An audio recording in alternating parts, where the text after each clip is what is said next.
Now this film had bigger boots to fill than Hezbollah trying on Shaq's shoes, so I went into the movie with reasonable expectations, and honestly, overall, I was actually quite disappointed. Its predecessor, Fury Road, is one of the best action films of all time, period. It's a visionary spectacle capped off by larger than life characters who have such a big impact despite any of them having much dialogue at all. Furiosa, however, is slightly different, and the purpose of this prequel was to provide more depth to the dystopian world that George Miller created a decade ago. This film takes a slower, more character driven approach this time, which makes the movie feel less relentless and less intense than the first one. Fury Road had such a distinctive identity, and this film tries its best to replicate it, but unfortunately it just misses the mark and fails to live up to its predecessor. The story is a classic revenge plot. Furiosa gets kidnapped from the Green Place, the haven that's briefly mentioned in the first movie. She's brought to the warlord Dementis, and when her mother tries to rescue her, she gets killed in the process. So little Furiosa is forced to grow up under the iron-fisted rule of this self-proclaimed warlord Dementis. And the film can be split into two parts: Furiosa living under Dementis as a young girl, and the Furiosa working with Dementis' enemy, the fearful Immortan Joe, in hopes to take revenge on her kidnapper and the man who murdered her mother.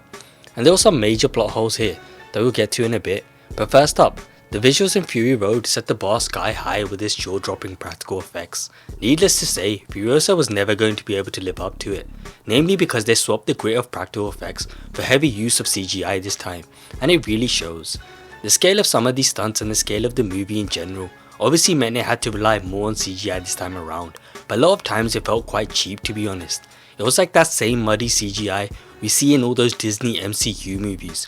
It's like copy and paste at this point. Does Hollywood only have like 4 people who know how to do special effects, and do they all work on every film or something? It's extremely telling that CGI was somehow better in the mid to late 2000s than it has been in the last 10 years, and unfortunately it's really noticeable here too.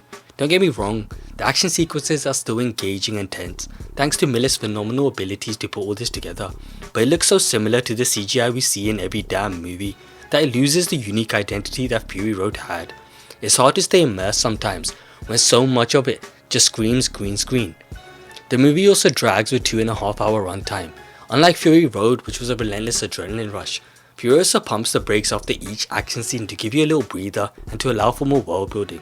The character development is great here, no doubt, but the balance between action and downtime feels a little off sometimes.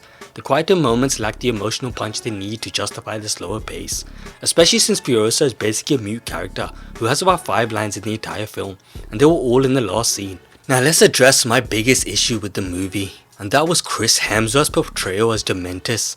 I've seen all the reviews on YouTube and he's getting an endless amount of praise, and all I can think of is, did we all watch the same movie? Cause what the hell was that? His performance was so incredibly distracting, it kept taking me out of the film each time, and he has the most screen time and dialogue by far. Maybe it's just because all the other characters barely say anything, but honestly this Dementis guy just wouldn't shut the fuck up. I felt like calling Eddie Abu to throw a fucking A at him. What was that god awful performance, man? It was like he saw Fast and Furious 10 the night before shooting the first scene and thought, yep, I'm gonna play this exactly how Jason Momoa played the son of the cartel boss. Just super campy and basically improvise every movement on the spot. I don't know what they were thinking, man, but it just did not work, like at all. For the menacing and mad stuff that he does, why is every line delivered in a comedic tone? How am I supposed to take him seriously when he clearly doesn't take himself seriously? He was literally just playing the character how he plays Thor, a klutz who looks like he's playing dress up. Why is this campy comedic fool the warlord of this group? Why is he called Dementis? He should be called retarded. There's not an ounce in him that says threatening. Even when we see him for the first time, he's dressed like Jesus with a teddy bear tied to his crotch by chains. A complete joke, man. I don't even buy that all these thousands of soldiers would follow a person like this. Immortan Joe wouldn't even entertain this halfwit. How are we supposed to believe that he went to war with him and that he was actually a challenge? I don't even think Hemsworth is a bad actor by any means. In fact, I quite like the guy. He just played this character completely wrong.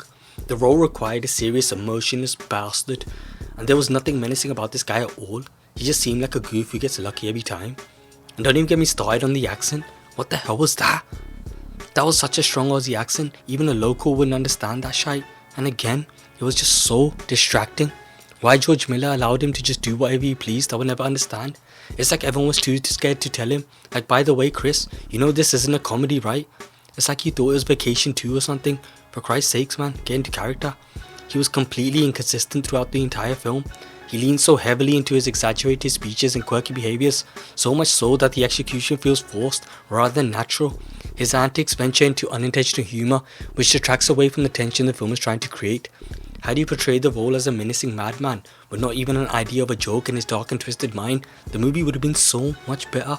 It was his lackluster performance that really hinders the movie more than anything else. Yeah, there were some major plot holes with Furiosa's character. Yeah, they used way more CGI this time around, but the movie would have still been great if it wasn't for this piece of shit villain. I know I'm really beating a dead horse here, but it was his performance that just ruined the film. His character was just all over the place. His motivations and backstory are also completely unexplored, leaving him as a caricature rather than a fully realised character. He tries to come up as ominous, but he's such a cartoonish goofball, it just misses the mark every time, and he looks like an actor just having fun. It's hard to take him seriously as a villain, and his weird prosthetics don't help. He's literally adorning a flawless Father Christmas beard, and he's even wearing a red cape like a superhero. Instead of enhancing the character's intimidation factor, the design department make him look perfect, which results in him looking completely out of place within this gritty and chaotic world. He's so perfectly well groomed, it looks like he just came off the makeup chair 2 seconds before the director said action. He's a far cry from the iconic, terrifying presence that is Immortan Joe. I truly believe everyone was just too scared to tell him that his character is absolute dogshite, probably because his $15 million paycheck already went through before they started filming.